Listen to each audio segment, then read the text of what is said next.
여러분 안녕하세요. 찾아가는 새벽기도 시카고 예수사랑교회 조선영 목사입니다. 오늘도 변함없이 찾아오시는 주님의 은혜와 평강이 저와 여러분의 삶의 종일 풍성하기를 기도합니다. 오늘 말씀은 에스겔서 33장 7절에서 9절까지 말씀입니다. 제가 읽어드리지요. 인자야, 내가 너를 이스라엘 족속의 파수꾼으로 삼음이 이와 같으니라. 그런즉 너는 내 입의 말을 듣고 나를 대신하여 그들에게 경고할지어다. 가령 내가 악인에게 이르기를 악인아 너는 반드시 죽으리라 하였다 하자.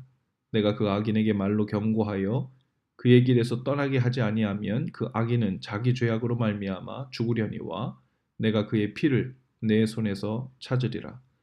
그러나 너는 악인에게 경고하여 돌이켜 그의 길에서 떠나라고 하되 그가 돌이켜 그의 길에서 떠나지 아니하면 그는 자기 죄악으로 말미암아 죽으려니와 너는 네 생명을 보전하리라. 아멘. 에스겔 1장부터 32장까지 하나님께서는 유다와 북이스라엘 그리고 주변 나라들의 패망에 대해 대언하게 하셨죠. 그런데 33장에 오면서 하나님께서는 에스겔에게 새로운 방향성을 가지고 말씀을 선포하게 하십니다. 바로 에스겔을 하나님의 말씀을 맡은 파수꾼으로 부르신다고 하세요. 그 파수꾼은 단순히 하나님의 심판에 대해서만 선포하는 사람이 아니라 그들에게 하나님의 말씀을 전하여 돌이키도록 하는 역할을 맡은 사람이죠. 이제 하나님께서 에스겔을 통해 심판을 선포하시는 속마음, 그 진의가 드러납니다. 죄악 중에 있는 자들을 진멸하고 망하게 하려는 것이 아니라 가까운 심판에 대해 미리 선포하여 그들로 돌이켜 그 심판을 면하게 하려는 것이었죠. 오늘 우리가 읽진 않았지만 33장 11절에서 하나님께서는 이렇게 말씀하십니다. 너는 그들에게 말하라. 주 여호와의 말씀이니라. 나의 삶을 두고 맹세하노니 나는 악인이 죽는 것을 기뻐하지 아니하고 악인이 그의 길에서 돌이켜 사는 것을 기뻐하노라. 에스겔은 하나님의 심판을 대언한 선지자였습니다. 그러나 심판의 진의는 심판이 아니었습니다. 그들로 돌이켜 심판을 피하고 죽음을 면하게 하기 위함이었죠. 그래서 에스겔은 말씀을 맡은 파수꾼의 임무가 막중했습니다. 그들의 에스겔의 말을 듣고 돌이키면 그들이 다시 살겠고 에스겔이 그 경고의 말씀을 전하지 않아 그들이 듣지 못함으로 돌이키지 않으면 그 죽음을, 그 책임을 에스겔에게 묻겠다고 하시죠. 하나님께서는 우리에게도 에스겔과 같이 말씀을 맡은 파수꾼의 사명을 주셨습니다.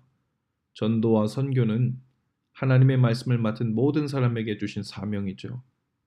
전도는 어떤 사람에게 직접 찾아가 예수님과 복음을 소개하는 일이라 할 수 있고, 선교는 물론 전도의 목적을 다 가지고 있지만 어떤 사람에게 미치는 모든 종류의 영향력이나 행동 등을 말합니다. 말하자면 하나님의 말씀 그대로 실천하며 사는 사람은 사람들로 하여금 그 행동을 보고 하나님께로 향할 수 있도록 영향력을 끼치고 있는 것이니 선교적인 삶을 살고 있는 것이라 할 수 있죠. 선교지는 멀리에만 있지 않습니다. 가까운 곳은 물론 먼 곳에 나가서도 전도하고 선교해야 하지만 선교지는 어느 지역이라기보다는 하나님의 말씀이 심어있지 않은 모든 마음들이 선교지이죠. 그래서 때로는 우리의 부모님의 마음이 선교지일 수 있고 직장 동료나 친구의 삶이 선교지일 수 있습니다. 하나님께서는 우리에게 그 생명의 말씀 복음의 파수꾼으로 부르셨죠. 파수꾼은 망을 보는 사람입니다. 우리에게 붙여주신 누군가의 삶이 위태롭고 죄에 빠져 죽음과 멸망의 위기 가운데 있는 것이 보이면 그것을 보고 복음을 전하고 주님을 소개하고 또 하나님의 생명의 말씀을 전함으로 파수꾼의 사명을 감당하는 것이죠. 하나님께서는 우리에게 두 눈을 크게 뜨고 그 맡겨주신 사람들의 삶을 살피게 하십니다. 그것이 바로 파수꾼의 사명이죠. 오늘 우리에게 맡겨주신 파수꾼의 사명을 잘 감당하실 수 있기를 바랍니다. 우리 눈에 보기에 위태위태한 사람들이 있을 것입니다.